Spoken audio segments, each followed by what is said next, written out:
একটি শ্লোকের মাধ্যমে, অধ্যায়ের মাধ্যমে ভগবান যখন একটা কোনো কাজ করেন তার মধ্যে অনেক কিছু অন্তর্নিহিত থাকে। যেমন ভগবানের একটি কাজ, আমরা ভাবি যে একটা কাজ সুসম্পন্ন হলো, কিন্তু তা নয়। ভগবান যখন একটা কাজ করেন তার মাধ্যমে অনেক কিছুকে সন্তুষ্ট করেন। যেরকম শ্রীমদ্ ভাগবতমেই বলা হচ্ছে যে নগ্নজিৎ বলে একজন রাজা ছিলেন, তিনি 7টা বৃষ রেখেছিলেন। সেই 7টা বৃষকে যে নিয়ন্ত্রণ করতে পারবে, লাগাম দিতে পারবে, তার সঙ্গে মেয়ের বিয়ে দেবেন। তো ভগবান 7 ভাবে বিভক্ত হয়ে 7টা বৃষকে নিয়ন্ত্রণ করলেন। তো বাহ্যিকভাবে সেটা প্রমাণিত হলো যে ভগবান বৃষদেরকে নিয়ন্ত্রণ করেছেন এবং বিয়ে করেছেন। কিন্তু তা নয়। বিশ্বনাথ চক্রবর্তী ঠাকুর আচার্য বলছেন যে ভগবান যে 7টা ভাগে বিভক্ত করেছেন, এটা দুটো কারণ। এক কারণ হচ্ছে যে ভগবান দেখাতে চাইলেন যে একমাত্র আমার পক্ষে এটা সম্ভব করা, এটা যাতে কেউ নকল না করতে পারে। আর দ্বিতীয়ত তিনি নগ্নজিতার কাছে, সেই রাজকুমারীর কাছে এটা প্রমাণ করলেন যে তোমার ভয় নেই, আমার 18,108 16,108 জন রমণী আছে। তার মানে এই নয় যে তোমাকে আমি সময় দেব না। যেভাবে এই বৃষগুলোকে আমি 7 ভাবে বিভক্ত হয়ে এক একজন বৃষকে নিজেকে নিয়ন্ত্রণ করেছি, আমি তোমার ঘরে নিজেই আসবো গৌর প্রেমানন্দে।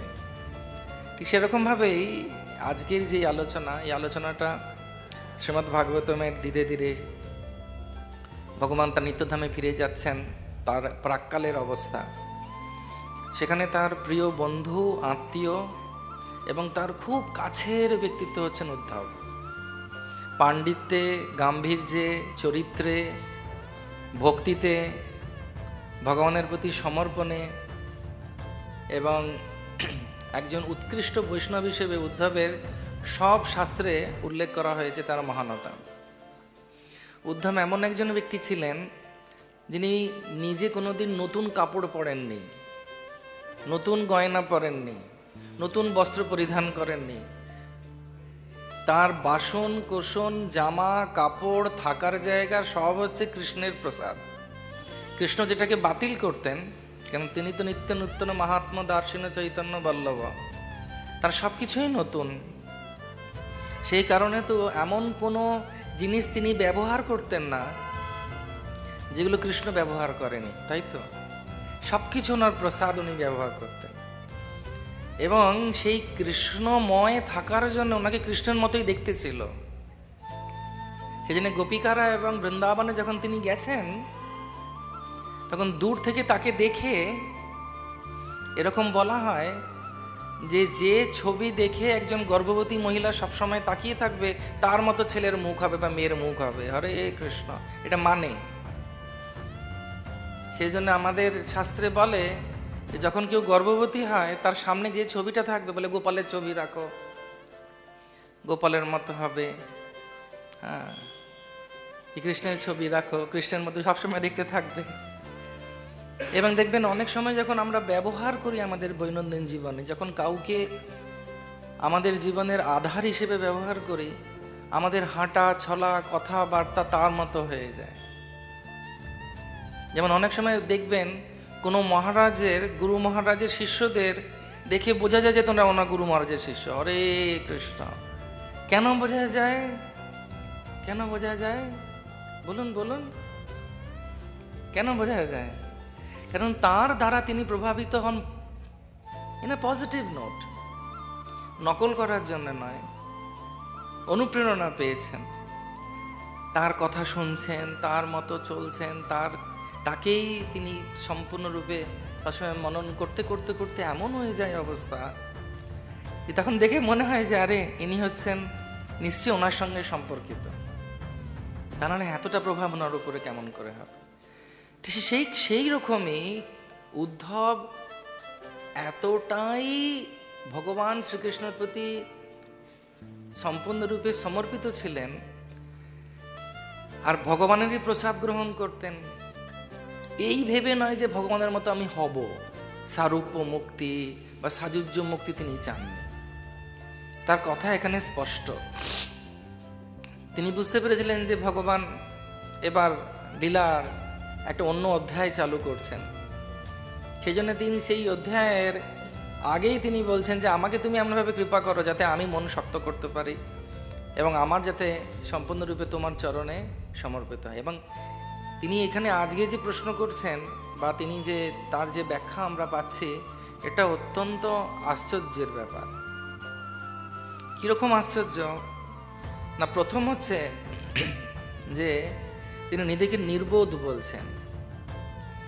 স্বাভাবিকভাবে দেখা যায় যখন কেউ খুব কাছে থাকে কোনো বিশেষ বড় ব্যক্তির, তার কি হয় জড়জগতে সাধারণত, এই আমার সঙ্গে কিন্তু বেশি লাগবি না, কে আমি কার সঙ্গে যুক্ত আছি জানিস তো, হ্যাঁ বলে দিচ্ছি, কিন্তু আমার সঙ্গে লিঙ্ক টাকার জানিস তো, কার হাত আমার উপরে আছে জানিস তো। অনেকে বলে এই ওর পেছনে লাগবে না, উপরের সঙ্গে, উপর মহলের সঙ্গে যোগাযোগ আছে, দাদার সঙ্গে যোগাযোগ আছে বা দিদির সঙ্গে যোগাযোগ আছে, হরে কৃষ্ণ। তো সেই জন্য ওর পেছনে লাগিস না, ওর সঙ্গে বেশি মিশিবে না, ঝামেলা করিস না। স্বাভাবিকভাবেই একটা গর্ব আসে। ছোট ছোট কোনো জিনিস যদি আমরা খুব ভালোভাবে করি বা অবশ্যই কিছু যদি আমরা স্বীকৃতি পাই যে কাজ করার, আমাদের প্রত্যেকের মধ্যে একটা অহংকার আসে। সেটাই ভগবান ভগবদ্গীতায় বলছেন। প্রত্যেকটি জীবের, এখানে যারা যারা আমরা বসে আছি, আমরাও নিজেদেরকে যদি আত্ম বিশ্লেষণ করি তাহলে দেখবেন আমাদের প্রত্যেকেরই কিছু না কিছু ব্যাপারে, কি বলে ওটাকে, আনকনসিয়াসলি, হ্যাঁ অবচেতন মনেও, সামনে বলছি না যে আনা না আমার নামটাম লাগবে না, এসবে কি আছে, ঠাকুর তো অন্তর্যামী, উনি সব বুঝে নেবেন। তারপরে এসে বলবে আমার নামটা দেখলাম না ওখানে, আমি কিন্তু এই সাহায্যটা করেছি। একটা ভেতরে ভেতরে ইচ্ছা থেকে যায়, সেটা বাহ্যিকভাবে আমরা না চাইলেও কিন্তু আমাদের মনের মধ্যে থাকে। তাহলে চিন্তা করুন, যে ব্যক্তি ভগবানের সংস্পর্শে রয়েছে, আজকে যদি কাউন্সিলরের সঙ্গে ভালো সম্পর্ক হয়, আজকে যদি পুলিশ সুপারের সঙ্গে আমার লোকাল পুলিশের থানার সঙ্গে ভালো যোগাযোগ থাকে, বা যদি মিনিস্টারের সঙ্গে আমার যোগাযোগ থাকে, বা আমার দাদা যদি এমএলএ হয়, নয় যদিও তবু বলছি উদাহরণস্বরূপ, তাহলে স্বাভাবিকভাবে একটা গর্ব আসবে এবং মানে তাচ্ছিল্য করার একটা স্বভাব থাকবে, ধরাকে স্বরাজ্ঞান করা বা হেয় করা। কিন্তু উদ্ধব এখানে নিজেকে বলছেন, হে ভগবান, আমি নিজেই অতীব নির্বোধ। এবং এই যে উনি নির্বোধ নিজেকে বলছেন, এটা কিন্তু শুধুমাত্র লোক দেখানোর জন্য নয়। অনেক সময় আমরা বলি না, বাঞ্ছা কল্পতরু, বাঞ্ছা বাঞ্ছা বাঞ্ছা, আমার প্রণাম নেবেন, কিন্তু যতক্ষণ না পর্যন্ত হৃদয় থেকে সেই জিনিসটা আসছে। অনেকে বলে আমি তো পাপিষ্ঠ, এখন ফোন আসে, ফোনে আমরা বলি, কি বলি, আমার এই অর্বাচীন ভক্তের ভুলুণ্ঠিত দণ্ডবত, শতকোটি দণ্ডবত প্রণাম স্বীকার করুন। সামনে এলে হয়তো প্রণামও করবো না, হরে কৃষ্ণ, কিন্তু ফোনে তো দিতে থাকি শতকোটি শতকোটি, একটা দিলেই অবস্থা খারাপ, আর সেটা হচ্ছে শতকোটি। তো সেরকমভাবে উদ্ধব কিন্তু এখানে সে জিনিসটা বলছেন।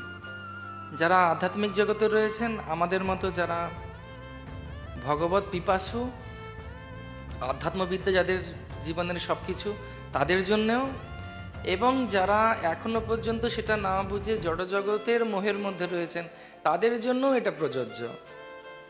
যে যদি যতক্ষণ না পর্যন্ত আমাদের সেই আত্ম উপলব্ধি হচ্ছে এবং আমরা বুঝছি যে আমাদের কিছুই করার নেই, সব কিছু কৃষ্ণের হাতে, ততক্ষণ পর্যন্ত এই ভাব আমাদের আসবে না। যেরকম বলা হয় যে আমরা যখন ভগবত ভক্তির পথে আসি বা ভক্তি পথে আসি, তখন আমাদের প্রত্যেকের মধ্যে একটা উৎসাহ থাকে, উদ্দীপনা থাকে, আমরা অনেক কিছু ভগবানের জন্য করতে চাই এবং সেটা স্বাভাবিক করা, সেটার জন্যে এখানে আসা। কিন্তু সেই কাজ করতে করতে বা সেবা করতে করতে অনেক সময় আমরা এমন দৌড়াতে থাকি যে এই জিনিসটা আমাদের মধ্যে আসতে শুরু করে দেয়, সে যে যেখানেই থাকুক না কেন, সেটা ব্যাপারে সাবধানতা অবলম্বন করা উচিত। যে আমরা ভাবি যে আমরা কেউ কেটা, কেউ কেটা মানে বোঝেন তো, মানে একজন বড় সড়ো কেউ। তার কারণ এই ভক্তির লাইনেও দৌড়ানোটা, কতটা প্রচার করব, কোথায় যাব, কতটা প্রজেক্টে ঢুকবো, কি কি সেবা করব, কোন কোন মন্দিরে কি কি করব, এটার একটা যে ভগবান বলছেন ঊর্ধ্বম গচ্ছতি সত্যত মধ্যে তিষ্ঠা রাজসা জঘন্য গুণবৃত্তস্য অধো গচ্ছন্তি তামসে, 3 গুণের প্রভাবে দৈবী হেস্যা গুণময়ী মম মায়া দূরত্ব, যার কথা এখানে বলা হচ্ছে, তার প্রভাবে একজন ব্যক্তি সম্পূর্ণরূপে ভুলে যায় যে তার কিন্তু ক্ষমতায় সে করছে না, সে চেষ্টা করছে, ভগবত কৃপায় সেই কাজটা হচ্ছে। এবং ভক্তি পথে কোনো লিমিট নেই, আর এই দৌড়ানোর পথে বাইরের জগতে কোনো লিমিট নেই। লিমিট মানে বোঝেন তো, লিমিটের বাংলা কি? সীমাবদ্ধতা নেই। যেমন 100 মিটার্স রেস, একটা সীমা আছে, দড়ি বলে no strings attached. No strings attach মানে 11 মিটার আপনি দেখতে পাচ্ছেন ওই যে স্যার আর ম্যাডাম দাঁড়িয়ে আছে লাল ফিতেটা নিয়ে, ওই অবধি যেতে হবে। 200 মিটারে ওই অবধি যেতে হবে। কিন্তু আমাদের যে দৌড়, যখন কারোর অহংকারের দৌড় শুরু হয়, তার কোথায় সেই লাল দড়িটা জানে না কেউ। সেজন্য যে বুদ্ধিমান ব্যক্তি, তেষাং সতত যুক্তা নাম ভজতাম প্রীতিপূর্বকম দদামি যুদ্বুদ্ধি যোগং তং ইয়েন মাম পর্যন্ত, তার নিজের সেই দৌড়ের ব্যাপারটা নিজেকে বুঝে নিতে হবে। সেজন্য প্রথম হচ্ছে নিজেকে বোঝা। এই শ্লোকের মাধ্যমে যা আচার্যরা যা শিক্ষা আমি পেয়েছি, আমার মনে হয় যেটা আমি বুঝতে পেরেছি, সেটাই আপনাদের সঙ্গে আমি আদান প্রদান করছি।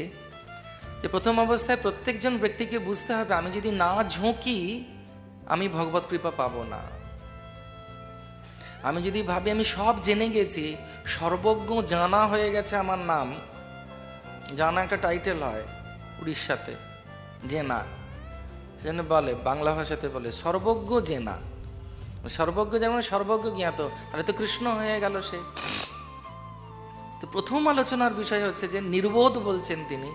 সেজন্য হরি গুরু বৈষ্ণবের কাছে যেতে গেলে কি করতে হবে সেটা কৃষ্ণ অর্জুনকে বলছেন। অর্জুন বন্ধু ভাবছেন, তারপরে যখন খেল দেখলেন, পশ্চাতাম পাণ্ডুপুত্রা নাম আচার্যম মাহাতম চমুম, বলছে ও বেটা তুমি যুদ্ধ করবে, খুব তুমি বুক ফুলেছ না, দেখো তো কাদের সঙ্গে যুদ্ধ করবে।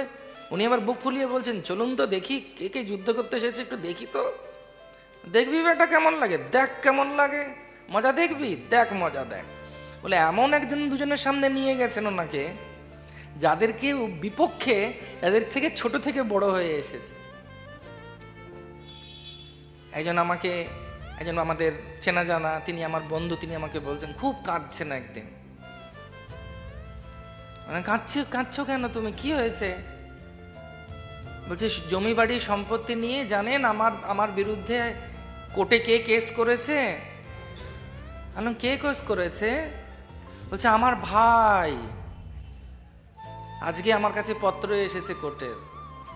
প্রভু আমি ভাবতে পারছি না এটা কি করে হয়, ও আমার একই বাবার একই মায়ের পেটের, বাংলায় ভাষায় বলে না অনেকে, নাকি আপনার ভাই নিজের মায়ের পেটের ভাই? না বাবারে, আর কত এবারে কি জিনগত ভাবে পরীক্ষা করে দেখতে হবে। তো তিনি কাঁদছেন। আমি বললাম যে এটাতে আশ্চর্য হবার কিছু না, এটা তো কলিযুগ। হ্যাঁ, দ্রাপর যুগেও হয়েছে। মামকা পাণ্ডবা আশ্চর্য কিম করবো তো সঞ্জয়, বিনা যুদ্ধে দেব না আমি সুচাগ্রমে দিনী, দুর্যোধন বলে দিয়েছিল। তাকে বোঝাতে কতজন গেছিল? স্বয়ং গোবিন্দ গেছিলেন যে 5টা গ্রাম দিয়ে দে, পাণ্ডবরা খুশি হয়ে যাবে। বলছে না, দেব না।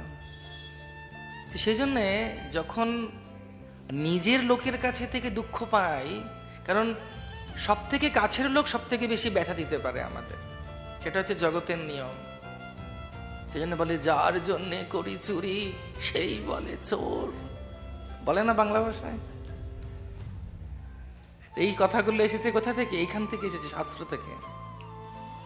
যখন অর্জুন দেখছেন যে ভীষ্ম পিতামহর কোলে বড় হয়েছেন উনি, এবং তিনি যুদ্ধে রয়েছেন অন্যদিকে, তিনি দেখছেন আরেকজনকে যাকে বাবার মতো ভালোবেসেছেন, তিনি কে? দ্রোণাচার্য। তার গুরু আর এই শিষ্য এত সুন্দর সম্পর্ক ছিল যে অর্জুন ওইভাবে নিবেদিত ছিলেন গুরুর চরণে যে গুরুদেব ওনাকে বলেছিলেন যে আমি তোমাকে শ্রেষ্ঠ শিষ্য এবং সব থেকে বড় ধনুর্ধর বানাবো। সেই গুরুদেবকে যখন তিনি উল্টো দিকে দেখছেন, তখন তার যত বড় বড় কথা ছিল তিনি ধোঁয়ার বান মেরে সবাইকে অজ্ঞান করে মৎস্য দেশের যত গরুগুলোকে নিয়ে পালাচ্ছিল, কৌরবরা তাদের কাছ থেকে জয়ী করে এনেছিলেন। তিনি বায়ুকে রোধ করতে পারেন অর্জুন। তিনি গুড়াকেশ মানে জানেন? ঘুম দরকার নেই।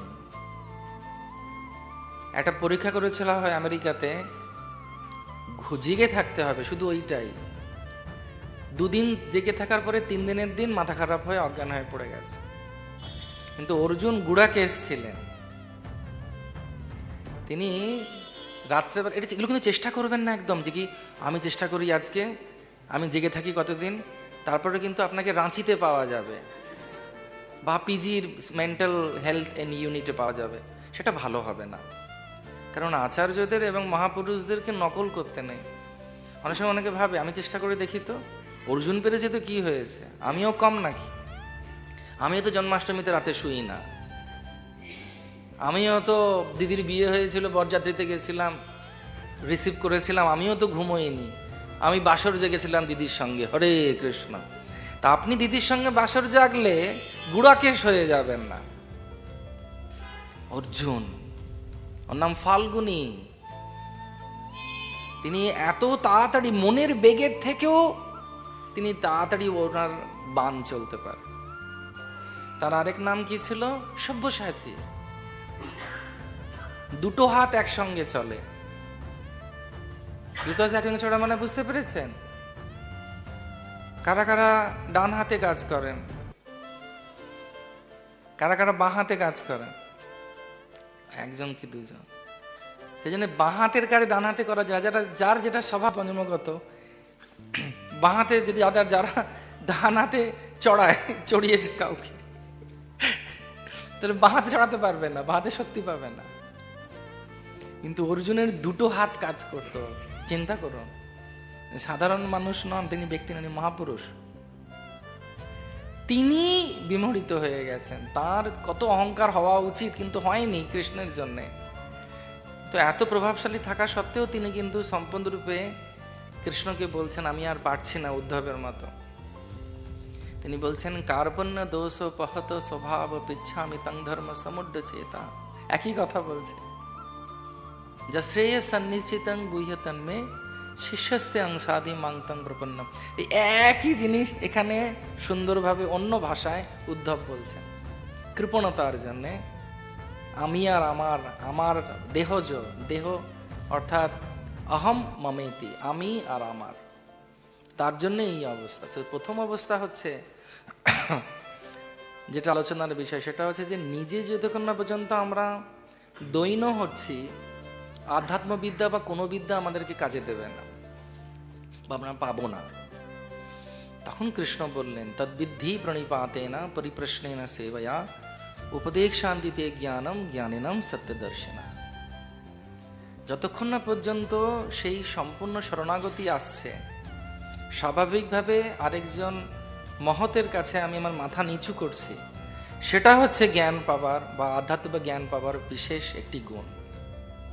এটা যদি কেউ ভুলে যায়, সে যতদিন পর্যন্ত এই জিনিসটা তার না হচ্ছে, সে কোনোদিন আশীর্বাদ পাবে না।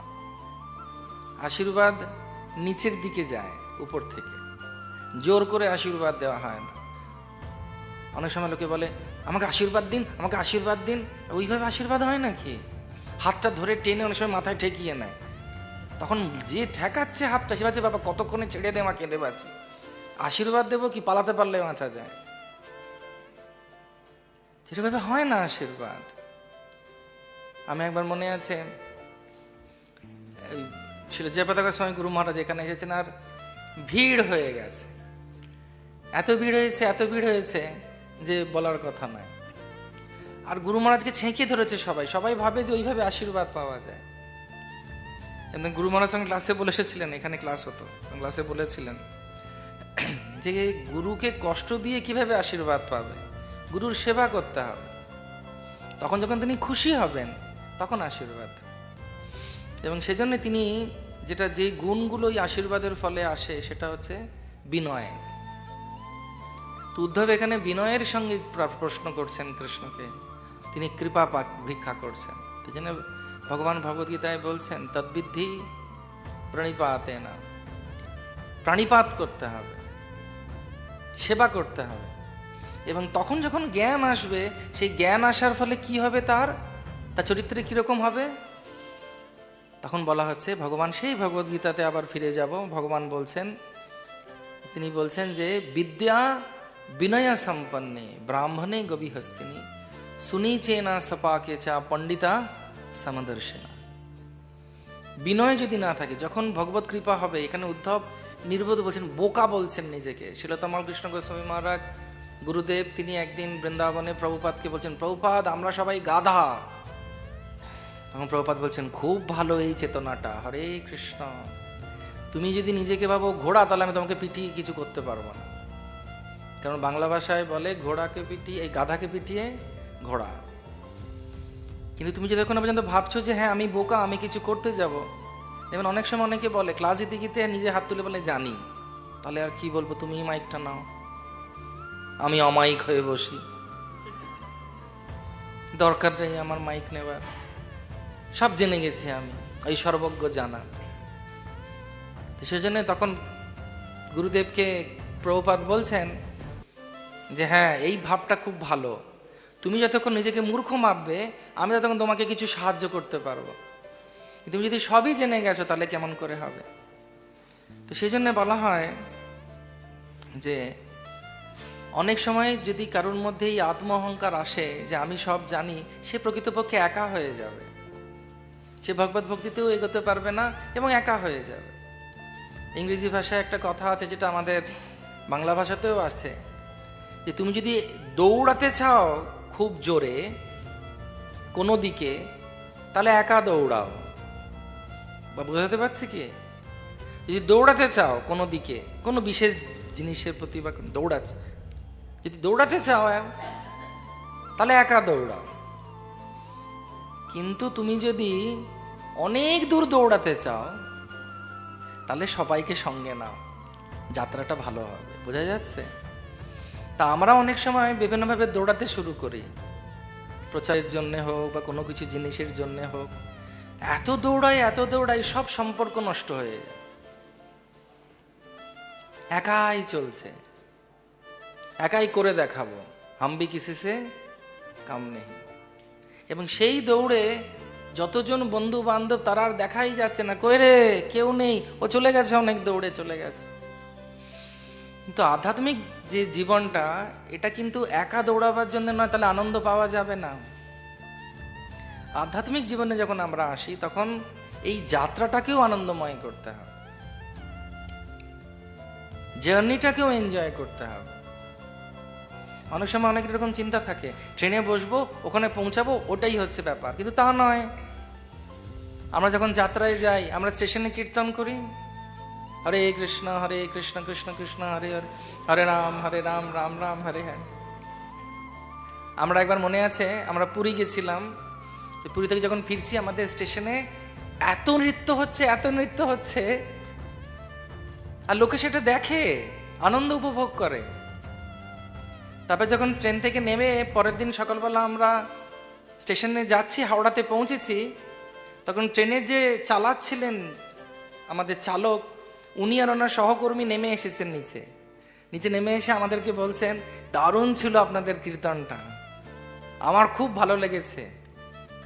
এবং আমি ওই কীর্তন করতে করতে ট্রেনটা চালিয়েছিলাম, হাত ছেড়ে দিন নাচতে শুরু করেননি তো?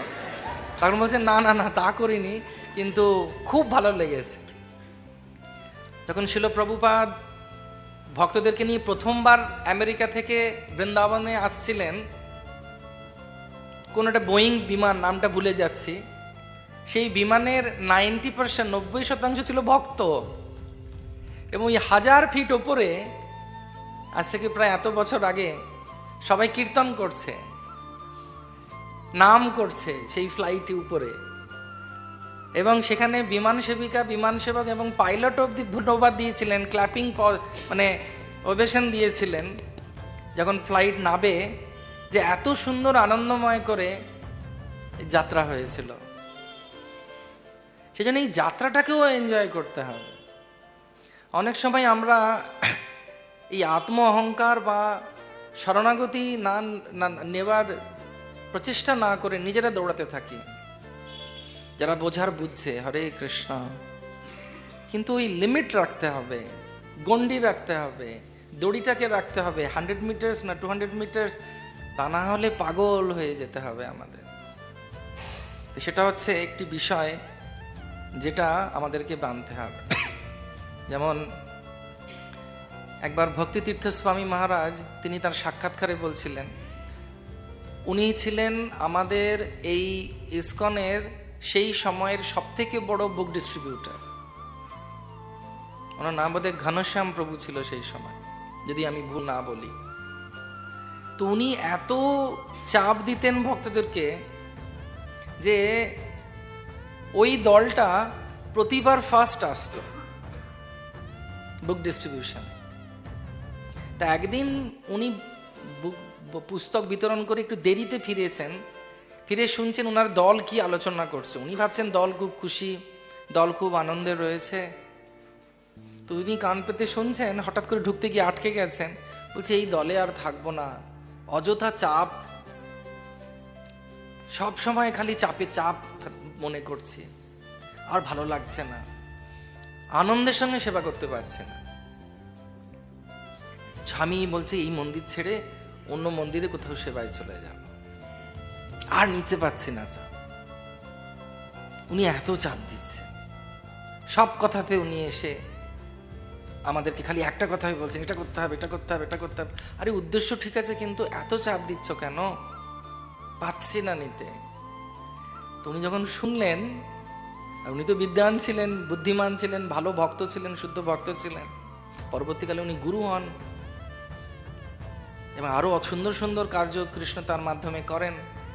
উনি সঙ্গে সঙ্গে পরের দিন থেকে নিজের আচরণ, নিজের ব্যবহার, নিজের ভালোবাসা, নিজের বন্ধুত্ব এমন করে দিলেন, যেই মুহূর্তে তিনি রিলিজ করে দিলেন ওদের সবাইকে এবং সবার সঙ্গে একসঙ্গে সেবা করা শুরু করলেন, সেই বছর আরো বেশি বুক ডিস্ট্রিবিউশন ভালো হয়েছিল। মহারাজ বলছিলেন যে চাপ দিয়ে নয়, ভালোবেসে। সেরকম আরেকটি ঘটনা আছে, ছিল তমাল কৃষ্ণ গোস্বামী মহারাজ গুরুদেব, তিনি বাস নিয়ে বুক ডিস্ট্রিবিউশনের জন্য যেতেন।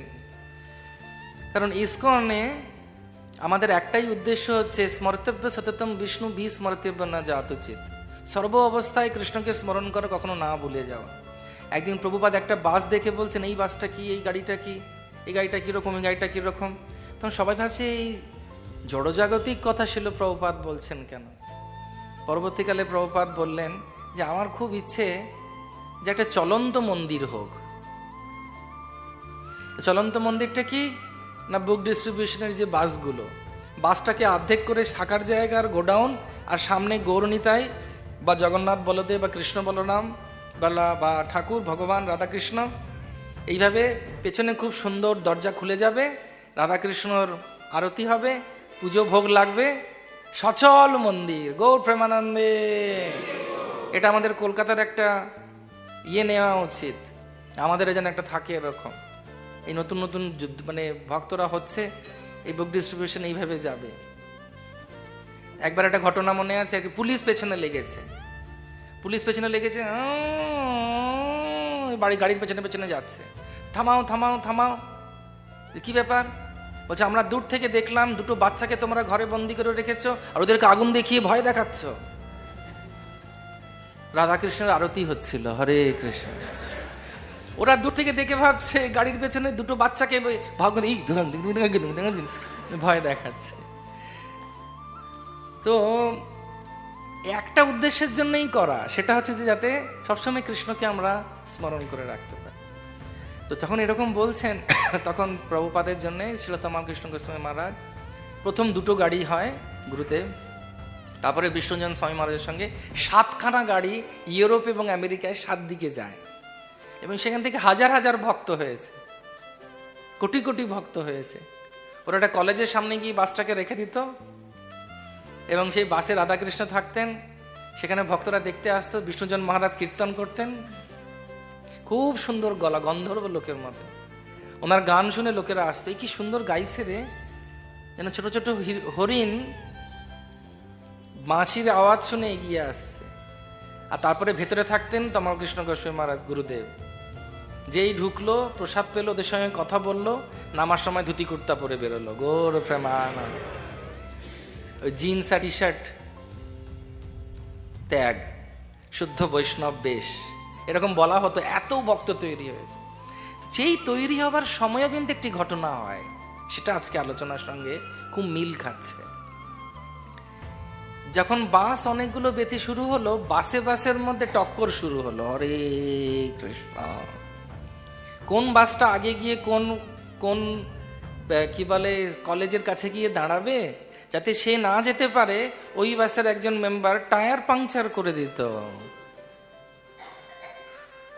দেখে মনে হচ্ছে কম্পিটিশন, উদ্দেশ্যটা কৃষ্ণকে দেওয়া, কিন্তু চেতনাটা ভালো থাকলো না। তখন কি হলো, আবার চিন্তা করতে সবাই বসলেন, এটা তো আমাদের উদ্দেশ্য নয়। আমাদের উদ্দেশ্য হচ্ছে আধ্যাত্মিক প্রতিযোগিতা, আরেকজন ভালো করছে দেখে খুশি হতে হবে, পোড়াগন্ধ যেন না পাওয়া যায়। আগে বাসের পেছনে লেখা থাকতো, দেখবি আর জ্বলবি, লুচির মতো ভুলবি।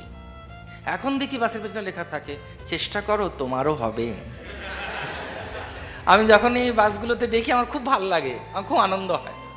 কারণ আমি বলি, এই কাছে নিয়ে যেত গাড়িটাকে, মনে আছে চন্দন প্রভু আছেন নাকি, আমি ওকে বলি গাছের কাছে নিয়ে, বাসাটা কাছে নিয়ে ছবি তুলবো, ছবি তুলবো। খুব ভালো লাগে, চেষ্টা করো তোমারও হবে। কারণ কষ্ট না করলে তো কেষ্ট পাওয়া যাবে না। সারা রাত জেগে ঠাকুরের ওই বানানো হয়েছে গয়না ফুলের, তারপর ঠাকুরকে দেয়া হয়েছে। আমি ভাববো শুধু এসে পরিয়ে দেবো, তা তো হবে না বাবা, তোমাকে ফুল আনতে হবে, দরদাম করতে হবে, তারপরে ব্যাগে করে ভরে ভরে আনতে হবে, সেগুলোকে এখানে রাখতে হবে, সেগুলোকে ছাড়াতে হবে, পোকা বাঁচতে হবে, তারপর সেটাকে নিয়ে কাপড়ে কেটে বানাতে হবে, তারপর রাত জেগে জেগে চোখ কচলে কচলে ওটাকে কি বলে, কি গান বলে ওটাকে, হ্যাঁ, গ্লু গান দিয়ে ফুলগুলোকে লাগাতে হবে, অনেক কষ্ট করতে হবে, তারপরে না ওনার কাছে যাবে ওটা। কেমন লাগছে ভগবানকে আজকে? তো সেই জন্য এই কম্পিটিশনটা কিন্তু আসবে যদি উদ্ধবের মতো আমরা সম্পূর্ণরূপে কারুর শরণাগতি না নিই। এটা হচ্ছে 3 নম্বর আলোচনা আজকে। সেটা হচ্ছে একজনকে রাখুন জীবনে যার সঙ্গে মুখোশ খুলে কথা বলা যায়। উদ্ধবের কৃষ্ণ ছিলেন, যাকে বলা যায় আমি না সত্যি আমার প্রবলেম হচ্ছে গো। কি প্রবলেম হচ্ছে? কেন বাইরের জগতে আমরা সবাইকে সবকিছু দেখাই, লোকে ভাবে।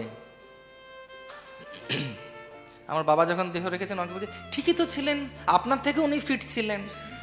আমি বললাম যে না, ওনার আগে 4-5 বার স্ট্রোক হয়ে গেছে। ও,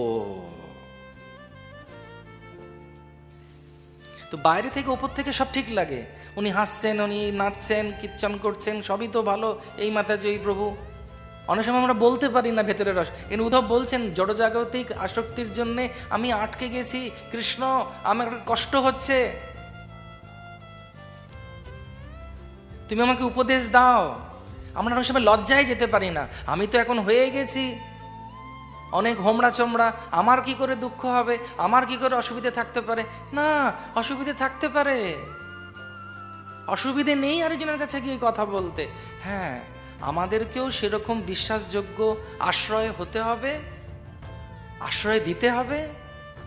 এবং যখন আমাদেরও কোনো অসুবিধা হচ্ছে বা আমরা যদি বুঝতে পারছি না, আরেকজনের কাছে গিয়ে জিজ্ঞেস করতে হবে। আমি অনেক সময় আমার ছোটদেরকেও জিজ্ঞেস করি, এটা কি শ্লোক গো? তার মানে এই নয় যে আমি ছোট হয়ে গেলাম। আমি অনেক সময় পরিদাসকে জিজ্ঞেস করি, কারণ ওরা চর্চার মধ্যে থাকে। অনেক সময় আমি চারু গোবিন্দ প্রভুকে জিজ্ঞেস করি, পালক পার্থকে জিজ্ঞেস করি, এই শ্লোকটা না বুঝতে পারছি না, এটা কোথায় আছে রে? এবার অনেকে বলতে পারে উনি তো কিছুটা পদে আছেন, এত বছর আছেন, এই আছেন ওই আছেন, লোকে জানে, তাহলে উনি কেন জিজ্ঞেস করেন? না, হতেই পারে, আমার অসুবিধে, আমি কৃষ্ণ নই। সেজন্য জীবনে, ভক্তি জীবনে একজন এমন লোক থাকা উচিত বা একজনের ব্যক্তি থাকা উচিত যার কাছে গিয়ে আমি কথা বলতে পারি। সেটাকে বলে রূপ গোস্বামী বলছেন 3 প্রকার: উত্তম, মধ্যম আর কনিষ্ঠ। মধ্যম ভক্তদের সবসময় একটা সঙ্গের মধ্যে থাকা উচিত। বড়রা আশীর্বাদ দেবে, উৎসাহ দেবে, ছোটরা বাহ করবে, কিন্তু সমগোত্রীয় ভক্তরাই কিন্তু আমাদের সাহায্য করবে। শ্রী চৈতন্য মহাপ্রভু তিনি রাগ মানে বাহ্যিকভাবে রাগ করতেন কার উপরে? স্বরূপ দামোদরের উপরে, যে বাবা ও থাকলে আমি যাব না, ওকে গিয়ে জিজ্ঞেস কর। কারণ উনি বলতেন, মহাপ্রভু এই বাচ্চাটাকে খুব আদর করছেন, ওর কিন্তু একজন বিধবা মা আছে, লোকে ভালো চোখে দেখবে না। মহাপ্রভু আদর করা বন্ধ করলেন। মহাপ্রভু তাকে দেখছেন কৃষ্ণ, মানে কৃষ্ণর স্বর, মানে মনে মনে গোপাল, কিন্তু না। তাহলে কি মহাপ্রভু তো কৃষ্ণ, তার কি দরকার? তিনি তো বলতে পারেন, এই বেটা চুপ থাক, জানিস কি আমি ব্রজেন্দ্র নন্দন যে সতীসূত হলো, সেই বলরাম হইল, জোরে বলো, আরো জোরে, জয় নিতাই। আছে তো নিতাই। তুমি বলতে পারতেন আমার তোমার পরামর্শ দরকার। অনেক সময় এরকম হয়, কোনো বন্ধু এসেছে বলছে, ভাই এটা করিস না ভাই, সত্যি বলছি ঝামেলায় পড়ে যাবো, তোর সঙ্গে আমরা পড়ে যাই, করিস না বলে। না, আমি বলছি, এই তুই জানিস কার সঙ্গে আমার সম্পর্ক আছে? এখানকার এমএলএ আমার দাদা। মূর্খতা এটা। মহাপ্রভুকে যখন তিনি বলছেন, মহাপ্রভুকে বারণ করছেন সনাতন গোস্বামী, মহাপ্রভু এত লোক নিয়ে যাবেন না বৃন্দাবন, কানিনাশলা থেকে ফিরে এলেন। তাহলে আমাদের কেন কষ্ট হয় যখন কেউ বলে যে তুমি এটা ঠিক করছো না, ভুল করছো না? তুমি ঠিক করো নিজেকে, এটা তো আশীর্বাদ। কেউ বলছে, গোপাল গুরু বলে একটা বাচ্চা ছেলে ছিল, সে একজন মহাত্মাকে ওরকম বলেছে। একদিন দেখছে যে কথিত, মানে চৈতন্য চরিতামৃত মঙ্গলে এইসব জায়গায় উল্লেখ নেই, যে একজন জনৈক ভক্ত জীবটাকে ধরে রেখেছেন। এই জীব এত হরিনাম করছে, খুব ভালো ভক্ত। তখন সে গোপাল গুরু ওর জল নিতে গেছে, ওনার গুরুদেব বা কেউ হবেন, আমি ঠিক মনে করতে পারছি না। মহাপ্রভু এটি উল্লেখ আছে কোথাও? উল্লেখ নেই। তো তখন তিনি বলছেন যে আপনি যদি বিষ্ঠা ত্যাগ করার সময় যদি প্রাণ ত্যাগ হয়, তাহলে হরিনাম সেই সময় করবেন না। হরিনামের সময়, বিষ্ঠা ত্যাগের সময় হরিনাম করবো কেমন করে? তো নাম নামকারী বহুদান যে সর্বশক্তি সত্যার্পিত নিয়মিত স্মরণেন কালঃ এতাদৃশী তব কৃপা ভগবান মমাপি দুর্দৈবমিদৃশম ইহাজনীন অনুরাগ। বিষ্ঠা ত্যাগের সময়, পটি করার সময় নাম করতে হবে। উনি বাচ্চাটা বলছে, আচ্ছা গুরুদেব, আপনি যদি এই বিষ্ঠা ত্যাগ করতে করতে প্রাণ বেরিয়ে যায় তখন কি হবে নাম না নিলে? বলছি, বাবা গোপাল, তুই তো আমার গুরু হলি রে আজকে। সেই থেকে নাম হয়ে গেল আমাদের কি বলে গম্ভীরার, যিনি ওখানে মহন্ত ছিলেন, গোপাল গুরু। ওনার এমনি করে জপ করছেন, ওনার একটা বিগ্রহ আছে রাধাকান্তর পাশে, যেটা প্রতাপরুদ্র মহারাজ এনেছিলেন দক্ষিণাত্য থেকে বিজয় করে। তো আমাদেরকে যখন কেউ কিছু বলে, মহাপ্রভুকে বলছে, নিত্যানন্দ প্রভুকে বলে, মহাপ্রভু বলছেন আমি রাজ দর্শন করবো না, তাড়াও বিষয়ীর সঙ্গ। ঠিক আছে, তুমি রাজার কাছে যাবে না, রাজার মুখ দেখবে না, বাচ্চাটাকে ডাকি, কারণ পিতাকে প্রতিনিধিত্ব করে পুত্র। ঠিক আছে, তুমি যখন চাইছো না, তোমার অন্তত একটা অঙ্গবস্ত্র দিয়ে দাও, ঠিক আছে তুমি, কারণ নিত্যানন্দ প্রভুর কথাও মহাপ্রভু শুনছেন। সেরকম আমাদের ভক্তি জীবনের অনেক কিছু এই উদ্ধবে থেকে আমরা শিখতে পারি। আসক্তির কথা তো আর আমি বলছি সে বিষয়ে আপনারা অলরেডি ওয়াকিবহাল, কিন্তু আমি যেটা দেখি সেটা বলছি। প্রথম জিনিসটা আমি যদি দেখি যে উদ্ধব এত বড় একজন ব্যক্তিত্ব হওয়া সত্ত্বেও কিন্তু তিনি কত গম্ভীরতার সঙ্গে আশ্রয় নিচ্ছেন শ্রীকৃষ্ণের। তিনি ভাবছেন না যে সে আমার বন্ধু বা আমার সখা বা আমার বান্ধব বা আমার আত্মীয়। সেরকম আমাদের জীবনে এরকম অনেক থাকতে পারে ভক্ত, বা ভক্তিহীন, তাদের কাছে আমরা সলা পরামর্শ করতে পারি, কোনো অসুবিধা নেই। আর আমাদের যে কোনো অবস্থায় দৈন্য থাকা উচিত, কারণ জড় জগতের থেকে আমরা আলাদা জগতের লোক হতে চাইছি। সেই জন্য আমাদেরকে এই গুণগুলো আনা উচিত। দৈন্য আত্মনিবেদন গোতৃপ্তে বরণ, অবশ্য রক্ষিবে কৃষ্ণ বিশ্বাস পালন। ভক্তি অনুকূল মাত্র কার্যের শিকার, ভক্তি প্রতিকূল ভাব বর্জন অঙ্গীকার। সেজন্য একজন জীবনে রাখুন, একজন কি দুজন আমাদের থাকা উচিত, যার কাছে আপনি সব রকম প্রশ্ন বা সব কথা সুন্দরভাবে বলতে পারবেন। সেই ব্যক্তিটাও আপনিও হন আরেকজনের জন্য বিশ্বাস নিয়ে। লোকে আসে না কেন? আমার কথা যদি জেনে যায় তাহলে আমাকে পরবর্তীকালে শোষণ করতে পারবে। এটা জড় জগৎ নয়, এটা আধ্যাত্মিক জগৎ নয়। আমার গুরুদেব বলতেন যে সেই জন্য শিব হতে হবে সবাইকে, বৈষ্ণবদের আর বৈষ্ণবীদের। শিব হতে মানে কি? জামা কাপড় ছেলে শ্মশানে বসে থাকতে হবে? না, শিবকে তো ওরকম নকল করা যাবে না।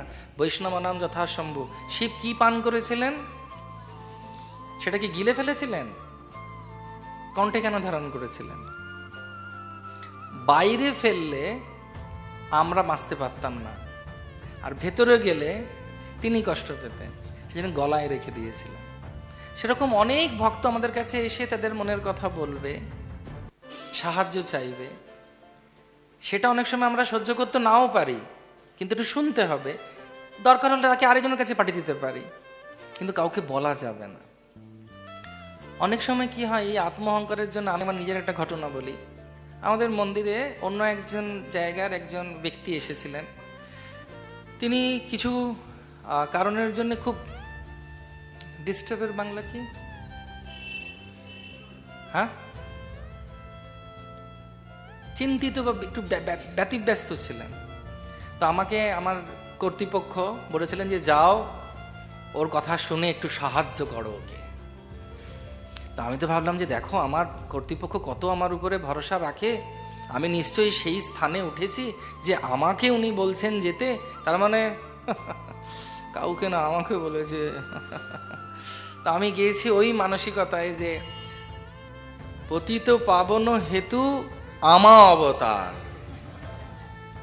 আমি এসেছি আরেকজনকে উদ্ধার করতে। সেটা আমার গুরুরাও বুঝতে পেরেছেন। তো ওনার সঙ্গে বসলাম, 1 ঘন্টা বসার পর আমার 3 দিন আমি ডিপ্রেশনে চলে গেছিলাম, যে একজন মানুষের জীবনে এত কষ্ট হতে পারে। আমাকে বাঁচার জন্য আরেকজনের কাছে শরণাপন্ন হতে হয়েছে। ঠিক সেরকমই আমাদের জীবনেও কিছু ব্যক্তিকে রাখা উচিত, দৈন্য থাকা উচিত। এইভাবে যখন আমরা চলবো এবং অহংকারকে ত্যাগ করে আশ্রয় নিয়ে জ্ঞান নেওয়া উচিত। এবং কেউ যদি বকা দেয় বা ভালোবেসে সংশোধন করে, সেটা ভাবা উচিত কৃষ্ণ আমাকে সংশোধন করছে। তার কারণ কি জন্যে কোনো কাজ হচ্ছে সেটা আমরা জানি না। একটা ছোট্ট ঘটনা বলে শেষ করব। সেজন্য ভগবানের উপরে নির্ভরশীল থাকা উচিত। অনেক সময় আমরা ভাবি যে উপকার করলাম কারোর এইটা করে, কিন্তু তা নয়। ভগবানের বিচারে জিজ্ঞেস টিজ্ঞেস করে করলেই ভালো, শাস্ত্রসম্মত মেনে। বৈকুণ্ঠের দ্বারে যমরাজ এসেছেন। কে এসেছেন? ওনার সেদিন মিটিং ছিল, হরে কৃষ্ণ, রিপোর্ট দেবার বোধহয় কিছু ব্যাপার ছিল। তখন গরুড়দেব বসে আছেন গেটের বাইরে। তো গরুড়দেবের সামনে একটা ছোট্ট পাখি লাপালাপি করছে। উনি পক্ষীরাজ, পাখিটা ওনার সামনে ঘুরে বেড়াচ্ছে। তখন গরুড়দেব পাখিটাকে দেখছেন, খুশি আছেন। যমরাজ দেখছেন যেই দরজায় ঢুকতে যাচ্ছেন বৈকুণ্ঠের দ্বারে, পাখির দিকে তাকালেন, ভুরু কুঁচকালেন, এই চলে গেলেন। তো গরুড়দেব ভাবলো, বাবা রে বাবা, এর উপরে জমের দৃষ্টি পড়েছে। আহারে সোনা আমার, আয় বলে মুহূর্তের মধ্যে ডানা ঝাপটে গরুড় তিনি পৃথিবীতে নর্মদা নদীর তীরে একটি সুন্দর বৃক্ষের মধ্যে, কোটরের মধ্যে পাখিটাকে নিশ্চিন্তে রেখে দিয়ে আবার বৈকুণ্ঠে গিয়ে বসে আছে। এদিকে নারায়ণের সঙ্গে মিটিং পিটিং হয়ে নারায়ণের কাছ থেকে ফিরে আসছেন কে? যমরাজ। যমরাজ ফিরে এসে বলছেন, আচ্ছা পাখিটা কোথায় গেল? বলছেন, না মানে কিছু মনে করবেন না, আপনার দৃষ্টি পড়েছিল তো, আমি ভাবলাম একটু সাহায্য করি, সেই জন্যে তাকে আমি অমুক জায়গায় অমুক কোটরে রেখেছি। বলছে হ্যাঁ, এক মুহূর্ত পরেই সেই কোটরে সর্পদংশনে ওর মৃত্যু ছিল, সেটাই দেখছিলাম আমি, তুমি ওকে সাহায্য করলে। হরে কৃষ্ণ। তো বক্তব্য হচ্ছে কি? বক্তব্য হচ্ছে একটাই, সলা পরামর্শ করে যখন আমরা চলি ভগবত ভক্তিতে, কাউকে কিভাবে সাহায্য করব সেটাও যদি জিজ্ঞেস করে করি, কিভাবে আমি চলবো সেটাও যদি সাহায্য নিয়ে করি, তাহলে সবসময় আমরা সাহায্য পাব। এবং যদি কারোর মধ্যে এই গুণ আসে, তৃণাদপি সুনীচেন তরোরেব সহিষ্ণুনা অমানেনা মানদেন কীর্তনিয়া সদা হরে, তাহলে সে সর্ব অবস্থায় কীর্তন করতে পারবে, নাম নিতে পারবে। সেই জন্য আজকে আমাদের প্রভুপাদ কত সুযোগ, আমি আর 5 মিনিট নেব, কারণ 5 মিনিট 10 মিনিট পরে শুরু করেছিলাম, নিতে পারি কি? আওয়াজ খুব কম। তো সেজন্য এই যে উদ্ধবের শেষ জিনিস, যে আমি কিভাবে জড়জগতের বন্ধন থেকে মুক্তি পাবো, জড়জগতের বন্ধনের প্রকৃত কারণ হচ্ছে ইন্দ্রিয় ভোগ। এই যে এখন যেই ফোন করবেন কাউকে, একটা খবর আসে, যদি আপনি এর কাছ থেকে খবর পান, কাছে খবর পান, এই পান ওই পান, তাহলে আপনি সঙ্গে সঙ্গে বিচলিত হয়ে যাবেন না, বিচলিত হয়ে গিয়ে এটা ভাববেন না, সঙ্গে সঙ্গে এটা রিপোর্ট করুন। এটা কেন আসছে? কেন মানুষ এই ভুলটা করছে? আসক্তির জন্য। আমার ছেলেটারই হয়ে গেল, আমার এটারই হয়ে গেল, তাহলে সঙ্গে সঙ্গে টাকা পাঠিয়ে দিই, সব টাকা চলে গেল। নিতাই গৌর প্রেমানন্দে। তো সেই একই কারণের জন্য হয়, তার কারণ হচ্ছে ইন্দ্রিয়গুলো, আমরা সবসময় ইন্দ্রিয়গুলো আমাদের ভালো দেখতে চাইছে, ভালো শুনতে চাইছে, ভালো খেতে চাইছে, ভালো শুকতে চাইছে, ভালো জিনিস স্পর্শ করতে চাচ্ছে। একটা গুবলু গাবলু বাচ্চাকে দেখলে কি মনে হয়? সত্যি কথা বলবেন, কি মনে হয়? গালটা টিপে দিই, তাই না? গুবলু গাবলু বাচ্চাটা পেটটা একটু গুলু গুলু গুলু গুলু করে দিই, গালটা একটু কুচি কুচি কুচি করে দিই, তাই না? সেটা হচ্ছে বেগ, ইন্দ্রিয়ের বেগ। ধায়তো বিষয়াং পুংসা সঙ্গস্তে সুপ্রজায়তে সঙ্গত সঞ্জায়তে কাম কামত ক্রোধ বিজায়তে। এই ইন্দ্রিয়গুলোকে সংযম করা যায় না। আপনি ভাববেন সংযম করব, সংযম করব, সংযম করব, সংযম করতে পারবেন না। এটা এত প্রভাবশালী। এদের একটা জিনিসই করা যায়, সেটা কি জানেন? সেটা হচ্ছে এর গতিটাকে অন্য দিকে মুড়ে দেওয়া যায়, আর কিছু না। এবং সেই গতিটাকে মুড়ে দেওয়াটা কোন দিকে? সর্বোপাধি বিনির মুক্তম তৎপরতের নির্মলম ঋষিকেন ঋষিকেশ সেবনম ভক্তির উচিত। ইন্দ্রিয় দিয়ে লোকে এনজয় করে কিনা? পার্ক স্ট্রিটে একটা জায়গা আছে, নাম হচ্ছে তন্ত্র। কিছু সেখানে নেই মন্ত্র, কিন্তু আমাদের এখানেও তন্ত্র হয়, তন্ত্র সাধনা। কি সাধনা? বৈষ্ণব তন্ত্র। হরে কৃষ্ণ কৃষ্ণ কৃষ্ণ হরে হরে হরে রাম রাম রাম। তো চোখ ভালো দেখতে চাইছে না, ওদিকে তাকান তো, ভালো জিনিস দেখতে পাচ্ছেন কি? পবিত্রম পরমিদম ওং পূর্ণমদ পূর্ণমিদাৎ পূর্ণাৎ পূর্ণাৎ মুদচ্যতে পূর্ণস্য পূর্ণমাদায় পূর্ণমেবা। গোবিন্দর মুখ দেখুন, জগন্নাথের মুখ দেখুন, এর থেকে সুন্দর আর কিছু হতে পারে? সবাই বলুন, ত্বমেব মাতা চ পিতা ত্বমেব ত্বমেব বন্ধুশ্চ সখা ত্বমেব ত্বমেব বিদ্যা দ্রবিণম ত্বমেব ত্বমেব সর্বম মম দেব দেব। শ্রী শ্রী রাধা গোবিন্দ দেব কি, জগন্নাথ দেব সুভদ্রা মহারানী কি। বাস, আপনারা এনজয় করতে চান না? যে জড়জগতের এনজয়মেন্ট, ওগুলো এনজয়মেন্ট নয়, ওগুলো হচ্ছে কষ্ট, যেটা বলছেন উদ্ধব। পরবর্তীকালে চিন্তা করবেন, আমরা আগে কি খেতাম সেটা চিন্তা করে এখন মনে হয় কি করে খেতাম। ঠিক সেরকমই অবস্থা হবে আমাদেরও, আরো যখন কৃষ্ণের দিকে যাব। চোখ দেখতে ইচ্ছে করছে কিছু, সব থেকে ভালো জিনিস দেখান, চোখ ভরে দেখুন। মহাপ্রভু জগন্নাথকে দেখে গাইতেন, হে দেব হে দয়িত হে ভবনৈক সিন্ধু, হে কৃষ্ণ হে চপল হে করুণৈক সিন্ধু, হে নাথ হে রমন হে নয়নাভিরাম, হে নয়নাভিরাম বলুন, নয়নের অভিরাম, অভিরাম মানে আনন্দ। হা হা কদানুভবিতসি পদম দিশোর্মে, কবে আমার সেই দিন হবে, হায় হায় হায় রে, যে আমি তোমার চরণটা আমার হৃদয়ে রাখতে পারবো। মহাপ্রভু জগন্নাথকে দেখে পুরীতে গাইতেন, হে দেব হে দৈত হে ভবনৈক সিন্ধু, হে কৃষ্ণ হে চপলা হে করুণৈক সিন্ধু, হে নাথ হে রমণ হে নয়নাভিরাম, হা হা কদানুভবিতসি পদম দিশোর্মে। ভালো লেগেছে? তো মহাপ্রভু তিনি কৃষ্ণ, নিজে কৃষ্ণ, তিনি দেখাচ্ছেন কৃষ্ণকে দেখতে হবে। কান শুনবে কৃষ্ণের কথা, নাক শুনবে ভগবানের চরণে সমর্পিত অগরু চন্দন পুষ্প ঘৃত প্রদীপ ধূপ দীপ ধুনো। জিহ্বা আস্বাদন করবে কৃষ্ণ প্রসাদ, জিহ্বা বলবে, কি বলবে? হরে কৃষ্ণ কৃষ্ণ কৃষ্ণ হরে হরে, হরে রাম রাম রাম। হাত তালি দেবে, জপ করবে, বাস পঞ্চ ইন্দ্রিয় সম্পূর্ণরূপে কৃষ্ণের চরণে, তখন মন এমনিতেই কৃষ্ণের কাছে চলে আসবে। আর তার সম্পূর্ণ এই আনন্দ উৎসবের সব থেকে বড় উৎসব হচ্ছে আজকে সন্ধ্যেবেলা যেটা হবে, সব ইন্দ্রিয়গুলো নিজেদের ভালো পার্টি করবে, পার্টি টুডে। কি পার্টি? কৃষ্ণকে নিয়ে পার্টি। গোবর্ধনের নিচে 7 দিন 7 রাত পার্টি হয়েছিল।